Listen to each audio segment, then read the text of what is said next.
So you've got a lot of songs to download from Suno, and I just wanted to give you an idea about how I do it. It's nothing magical, but it is expedient.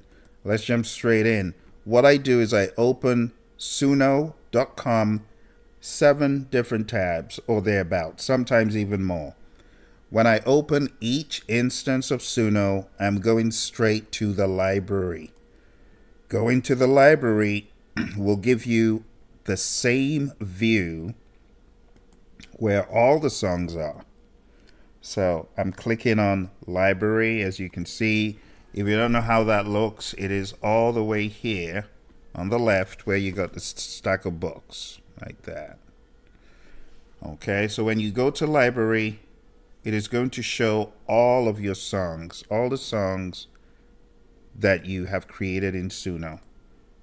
So I do that for every instance. Click on library. So now when I go back to the very first page, you can see what I have here. I have West Side Glow, and all the way at the bottom of this page, I have Worship Test. And that's going to be the same identical view across all the Suno instances.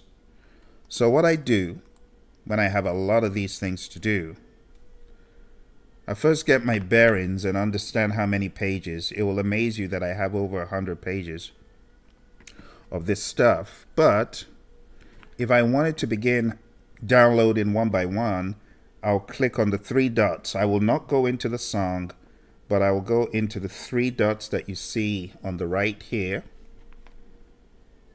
like that. And I would click on download. I am not downloading MP3s. I am going for the waves. MP3s are pretty worthless when you want to do pristine work. MP3 should not be your choice. Save WAV, and you can always save the MP3 if you need in the future. If you're looking to master, you want WAV, you don't want MP3. And if you're looking to create a record, a repository, please stick to WAV. Okay? So I click on WAV for the first song. While that is getting its bearings, I'm here doing it again for the second song. Download, WAV. Then I'm here doing it for the third song. Again, download, and I'm looking for WAV. I go to the fourth page, and I'm doing the same thing. All the while being laser focused and keeping track of everything that I've got. Then as I'm doing that, I'm seeing the next one I need to go to is Roth of A minor, for example. Click on that. Download WAV. And then I'm going to the next Roth of A minor. Always keeping track of each one. See that? Then I'm going to Jamming on the Guitar, which is the next one. Bear in mind, I have not really started the download. All I've done is station all my ducks in a row so that when I go back for the download, all I do is click download file. That's going to keep downloading. Do the same for the next tab. Do the same for the next tab. Do the same for the next tab. So you see the process becomes more streamlined. Just like that. Next one. Boom. Just like that. Next one. Boom. Just like that. Okay. Then I go back and start the process all over again. I know where I stopped. So I'm going to start from Jamming on the Guitar again, right?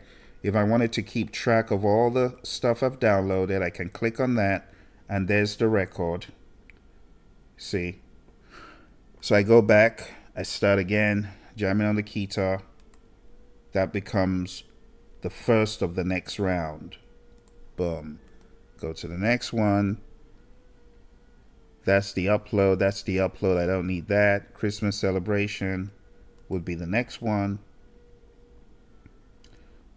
So on and so forth. And you could just be on a roll. This is at 8 gig of RAM, and it's holding up with my pace. For my computers that have 16 gig of RAM, I could download a lot more rapid than that.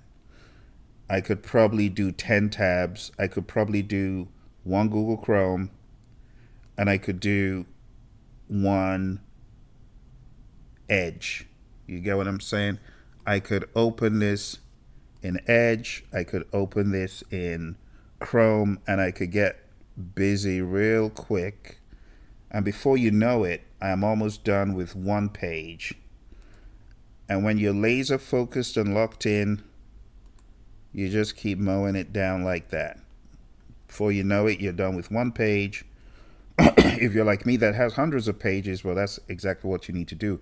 And all of that without even for a second going to any of the songs. You see how many songs I've downloaded real quick. So if you stack them up like that, it becomes easy. If your computer has a lot of gig of RAM, anywhere from 16 to 32, the exercise doesn't have to be as laborious. Okay? Someone asked me to create an app to do this. I wouldn't advise creating an app because you'd be going at superhuman speed, which at the end of the day could be against the TOS because it may be misconstrued. So I would say still use human methods such as what I'm showing you. But you can get done easily. 20 songs, you could download 20 songs easily in like 3 minutes if you're really on it. You can see I have many songs that are named the same, and the instance in which I do this is when I am likely to not be processing them beyond this. A lot of these are just demonstration kind of songs or exercise kind of songs. As you can see, there's some of them that are just tests. So not everything in my recordings is, to be honest, downloadable material.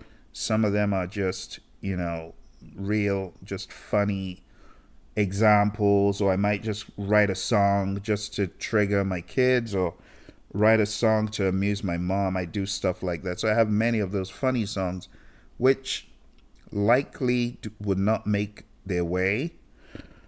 But as you're going through, it might be a chance to weed out things that are not sensible, that shouldn't make their way into your repository. But if you're like me and you got hundreds and hundreds of pages, yeah, you got a lot of work to do. A lot of work to do. So anyway, I would suggest get started on it, stagger it. Maybe just have some parts of the morning that you go to download. And before you know it, you would have very easily gotten to 200 songs. So if you're following my method, easily within 2 hours, yeah, if I could do 20 songs in 5 minutes, there's no reason why you shouldn't be able to get 200 songs downloaded in 2 hours. 2 hours is actually a lot of time. So, all right, I hope that helps you in your downloading ideas. All the very best. Bye for now.